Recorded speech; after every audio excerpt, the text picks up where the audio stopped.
Sometimes everything you play sounds the same and it's uninspired and predictable. And it's not about arpeggios and scales. Chasing after that is not really the answer. Instead, you want to become better at making the lines that you play interesting. You want to use stronger melodies and develop your melodic skills.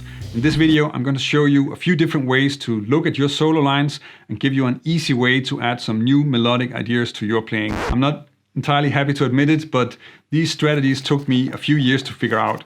But you can just check out this video. My name is Jens Larsen, learn jazz, make music. I'm going to use a basic jazz turnaround in C major, so C major 7, A7 flat 9, D minor 7, and G7 flat 9. It's not that important what the progression is, but here you can easily hear how powerful this is and how it will improve your playing. The first melodic approach is to add a lot of forward motion to the lines, and then later I'm going to show you some other very strong strategies to also start using. But the concept here is that you create lines that are moving to the target note on the next chord, which really makes the chords clear and also makes the melody flow in a very natural way. In this example, the C and D and C major 7 are taking us to that C sharp on A7, and in a similar way, the G sharp A is really pulling towards resolving on that A, the 5th of D minor 7. You can really see the melodies as 4-note patterns ending on beat 1 or beat 3. Like this, the lines are a bit dense and fill up the bar, but if you open up the rhythm with the same strategy, then it still works.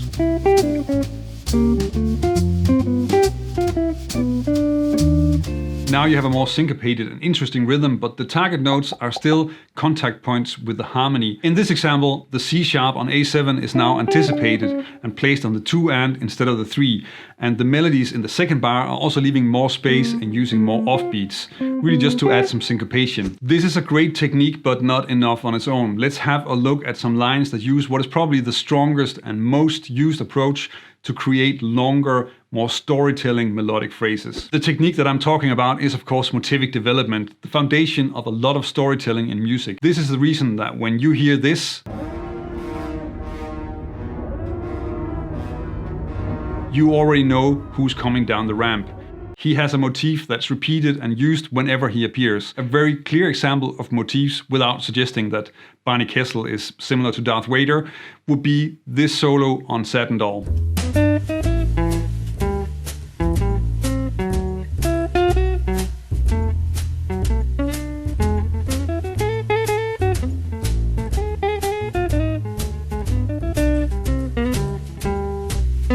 First we get the longer motif that's 2 bars long and repeated. And then that's moved up a whole step and developed a little bit. And then there's a shorter 1 bar motif. And then that's moved down a half step. But the second time it's really developed and turned into an ending. The way Darth Kessel moves the motif is by following the harmony and then really just voice leading the melody, just making slight variations to the rhythm. Working on doing this through changes is a very useful exercise. For the turnaround, that could give you something like this.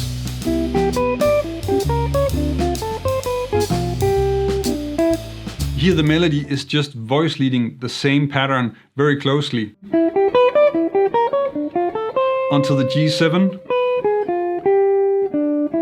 where it's a little bit more free to not be too predictable and also just sort of round off the phrase in a natural way. Whenever you're practicing stuff like this, then really do try to make it music. So see if you can also make it a whole as a phrase and make an ending, make a beginning to what you're coming up with. A similar way to explore this, but being a little bit more free with the melodic direction, something that I'm going to return to later in this video as well, could be something like this.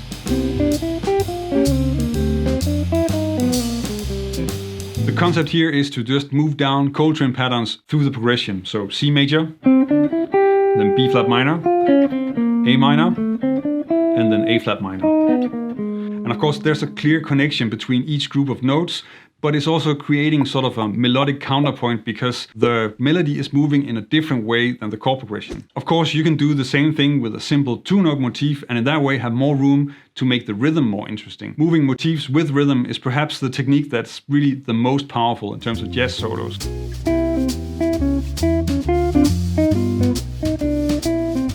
There are other variations of motivic development that are also great ways to tie together phrases. Let's check out another one.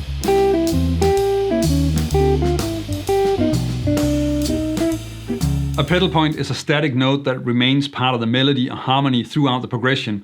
In the previous example, I was using a G since that note works really well for a progression in the key of C major.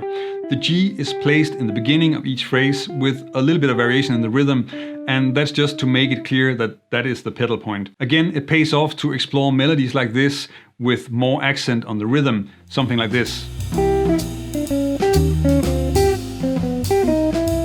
Now, this was something that it took me quite a long time to figure out, and I don't think that I've ever heard anybody really talk about this in a lesson. You don't want to play lines that only move in one direction. It becomes predictable, and that makes the whole thing a bit boring. So let's take a look at a few ways to change that up.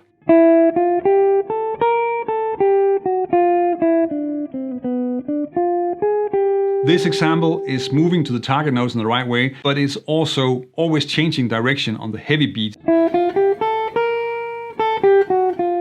And that makes it a little bit more heavy, especially if you do it all the time. At the same time, you can also work with this in a creative way and really create some tension and excitement by playing a line that moves in the same direction throughout the entire progression.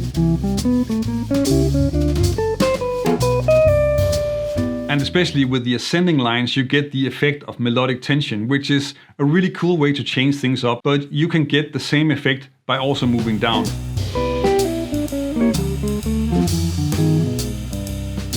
But the real trick is, of course, to change direction more often and have more surprising skips in your lines. You can do this with cascading lines with a more energetic rhythm, something like this.